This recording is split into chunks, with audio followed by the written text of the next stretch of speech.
حضرت خباب رضی اللہ تعالیٰ عنہ ایک صحابی ہیں، ان سے حضرت عمر رضی اللہ تعالیٰ نے پوچھا کہ خباب ان تکالیف کی تفصیل بتلاؤ جو ایمان کی وجہ سے تم پر پیش آئی ہیں، حالات آئے ہیں ایمان لانے کی وجہ سے، کہ تم پر جو حالات آئے ہیں، جو پریشانی آئی ہیں ایمان کی وجہ سے، کہ ان کی تفصیل بتلاؤ۔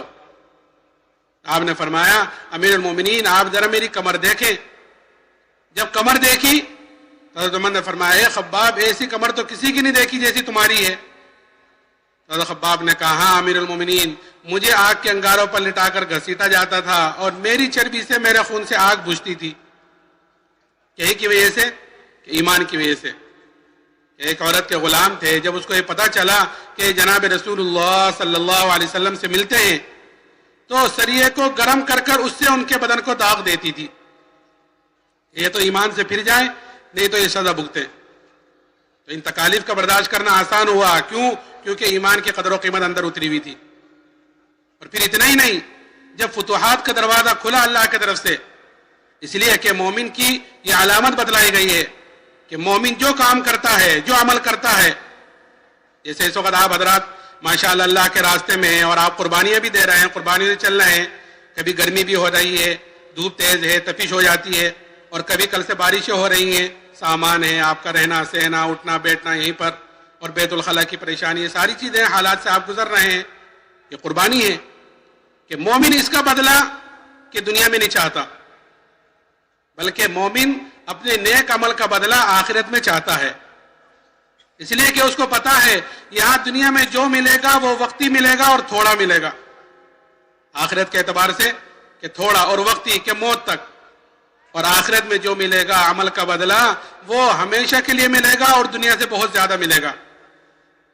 تو مومن اپنے نیک عمل کا بدلہ دنیا میں نہیں چاہتا، اور مومن جو کام کرتا ہے وہ اپنے اللہ کو راضی کرنے کے لیے کرتا ہے۔ ہم سب کے سب اس وقت یہاں جمع ہیں کہ کسی طرح میرا اللہ مجھ سے راضی ہو جائے، کہ بھئی یہی نیت ہے نا سب کی۔ ہاں اگر اس کے علاوہ کوئی نیت ہو تو اپنی نیتوں کو درست کریں کہ میں تو اللہ کو راضی کرنے کے لیے یہاں پر پڑا ہوا ہوں، اللہ ہم سب سے راضی ہو جاوے۔ اسی لیے جب فتوحات کا دروازہ کھلا تو صحابہ اس پر رویا کرتے تھے کہ کہیں ہماری تکلیفوں کا، ہماری مشقتوں کا، ہماری قربانیوں کا بدلہ کہیں ہمیں دنیا میں تو نہیں مل رہا ہے، اس پر رویا کرتے تھے۔ کیوں؟ اس لیے کہ حضور اقدس صلی اللہ علیہ وسلم نے جہاں ایمان کی اور ایمان والے کی قدر و قیمت اور حیثیت بتلائی، وہاں اس دنیا کی حیثیت بھی بتلائی، تاکہ صحابہ کے سامنے دنیا کی بھی حیثیت تھی اور صحابہ نے پھر اس حیثیت کو ہم تک پہنچایا ہے، تو صحابہ نے اس کو پورا کیا۔ اس لیے جو چیز صحابہ نے نبی سے سنی تھی وہ آج ہم تک پہنچی ہے، ان کی قربانیاں اور ان کی تبلیغ کی برکت سے۔ ایک مرتبہ حضور اقدس صلی اللہ علیہ وسلم باہر نکلے، ایک کوڑے دان پر سے گزر ہوا، آپ نے دیکھا کہ ایک بکری کا بچہ کن کٹا ہوا، پھولا ہوا، مرا ہوا، سڑا ہوا پڑا ہوا ہے، تو آپ کے ساتھ صحابہ بھی تھے۔ آپ نے پوچھا کہ کوئی ہے جو اس کو 1 درہم میں خریدے؟ کہ یا رسول اللہ خریدنا، اس کو تو کوئی ہبہ کرے اور ہدیہ دے تو بھی کوئی لینے کو تیار نہ ہو، اور یہاں سے تو جلدی آگے بڑھے، بدبو آ رہی ہے۔ تو آپ نے فرمایا اللہ کے نزدیک دنیا اس سے کہیں زیادہ گئی گزری چیز ہے، یہ حیثیت بتلائی۔ میں عرض کر رہا تھا کہ صحابہ کے اندر ایمان کی قدر و قیمت بھی تھی اور صحابہ کے اندر دنیا کی حیثیت بھی تھی، اس لیے انہوں نے دنیا کے تقاضوں کو دوسرے نمبر پر رکھا اور دین کے تقاضوں کو پہلے نمبر پر رکھا۔ تو جو ایمان اللہ نے دوستو بزرگوں صحابہ کو مرحمت فرمایا تھا، وہ ایمان اللہ نے مجھے اور آپ کو بھی مرحمت فرمایا ہے۔ فرق اتنا ہے کہ صحابہ اپنے ایمان کے اعتبار سے اعلیٰ درجوں پر تھے اور ہم اپنے ایمان کے اعتبار سے کمزور درجے پر ہیں۔ یہ اس طرح کیوں ہے؟ کیونکہ ہم نے ایمان کی محنت کو چھوڑ دیا ہے، اپنی ذمہ داریوں کو بھلا دیا ہے۔ تو میں عرض کر رہا تھا کہ آدمی کو جو چیز چلاتی عمل کے اعتبار سے وہ اس کو اس کے اندر کی طاقت چلائے گی۔ تو جتنا ایمان ہمارا مضبوط ہوگا، جتنا اندر کا یقین صحیح ہوگا، تو ہمیں جناب رسول اللہ صلی اللہ علیہ وسلم کے طریقے میں کامیابی نظر آئے گی۔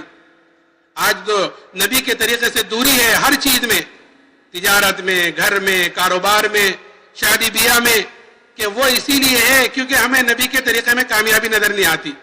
نبی کے طریقے، نبی نے ہر چیز کو کر کر بتلایا ہے، شادی بیاہ بھی نبی نے کر کر بتلائی ہیں، اور جتنی ہماری شادی نبی کے طریقے کے مطابق ہوگی اس میں خیر و برکتیں ہوں گی، اور جتنی ہماری یہ چیزیں کہ اپنی رسومات میں اپنے چوچلے پورا کرنے میں ہوں گی اتنی ہی بے برکتی بھی ہوگی اور آگے چل کے اس میں پھر اختلافات ہوں گے. کیوں؟ کیونکہ جتنا جو طریقہ ہم اختیار کریں گے اس کا اثر اولاد پر پڑتا ہے. آگے جو اولاد آتی ہے اگر ہم نے نبی کا طریقہ اختیار کیا تو اس کا اثر اولاد پر پڑے گا, اور اگر ہم نے غیروں کا طریقہ اختیار کیا تو پھر اس کا اثر بھی اولاد پر پڑے گا. اس لیے دوستو بزرگوں یہاں سے یہ نیتیں اور ارادے لے کر جائیں کہ اب تک کی جتنی غفلت ہوئی ہے, اب تک کی جتنی کمی کوتاہی ہوئی ہے, نبی کے طریقے سے جتنی دوری ہوئی ہے, اللہ اس کو معاف فرماوے. آگے جتنی زندگی باقی ہے کہ انشاءاللہ نبی پاک علیہ الصلوۃ والسلام کے طریقے پر اپنی زندگی کو پورا کریں گے انشاءاللہ.